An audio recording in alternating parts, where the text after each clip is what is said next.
primary day in Illinois, so today's your last chance to vote for party candidates ahead of this year's midterm election. And up to this point, we've actually seen a big increase in voter turnout. The city of Chicago reports that around 188,000 people have already cast their ballots either by mail or voting early, and that is up quite a bit from the 115,000 ballots received one day before the primary 4 years ago. Voting records are also being broken in the Chicago suburbs. And as we look at those vote totals, we want to learn more about what could be making people head to the polls early. Joining us now is Stephen Maynard Caliendo, a political science professor at North Central College. Stephen, as always, thanks for joining us this morning. And in your opinion, what's driving people to vote early this year, and what do you make of these numbers? Yay, democracy. I think there's a lot going on in the world, and folks are paying attention. We know that when there's high salience events, that is events that people are gathering, catching people's attention, they tend to be more engaged generally, whether that's paying attention to media or voting. And so to see people coming out is a sign that people are paying attention to what's happening. From a political scientist perspective, of course, I'd love to see us getting closer and closer to that 100% mark. The more people that vote, the stronger our democracy is. And so it's a good sign in that respect. A dangerous sign in the sense that people are worried about a lot of things.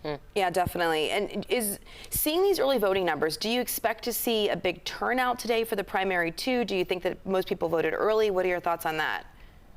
Yeah, I mean, this is still an experiment, really, in Illinois in terms of not just early voting, but mail-in voting. Of course, it really ramped up during the pandemic. And so we need more data points to determine the degree to which higher early voting may or may not translate into higher voting altogether. So your question, Audrina, is a great one. Are people voting early instead of voting in person, or are people voting early when they might not have voted at all? And so, it's cold today. It's not great weather. Maybe folks anticipated that and then hit their early voting sites as a result of thinking about not wanting to stand outside. But we'll find out later tonight whether people are coming to the polls in the same numbers as they have in the past, as well as voting early. You know, Stephen, we have some really key races this primary, too. We have an open Senate seat, right? We have the governor's race. That's always a big one.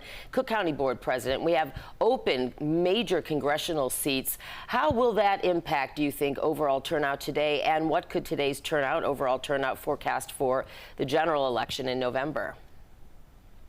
That's right, Dana. And I think because of the open Senate seat, that's the reason why we have so many House seats open. Many of the incumbents are deciding that they're going to run for the Senate seat. That's opened some things up, as well as some retirements. As a result, and as a result of crowded fields in the primaries, we've seen a lot of television advertisements and a lot of mailers.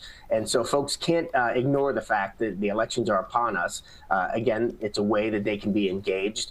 And so if they're paying more attention, they're more likely to show up at the polls or to cast their ballots. And so there's a lot happening at once. That'll slow down a little bit over the summer. And then, as you say, when we move into November, when it's Republicans versus Democrats in those races, we're also going to have a heavy dose of political advertising at that time as well.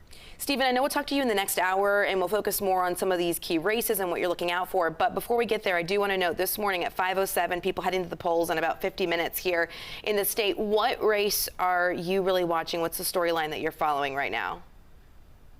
It's such a cliche, Audrina, but honestly, the U.S. Senate race is the one that's the most interesting to me. The governor's race is really, really important, but so what happens on the Republican side will be very notable because it's going to set up what the summer looks like. But all indications are that J.B. Pritzker is doing very well in the state in terms of popularity, and so there doesn't seem to be a lot of excitement there. The Senate race, though, really is open wide. Whatever Democrat wins is going to probably move into the seat, but it's going to set up, if the Republicans think that they have a chance, they might spend a lot of money over the summer, and we could get a lot of excitement in Illinois because of that Senate race. All right, Stephen, thank you so much again for joining us. I know we'll be talking to you, as Audrina mentioned, throughout the morning, so we'll see you in a bit.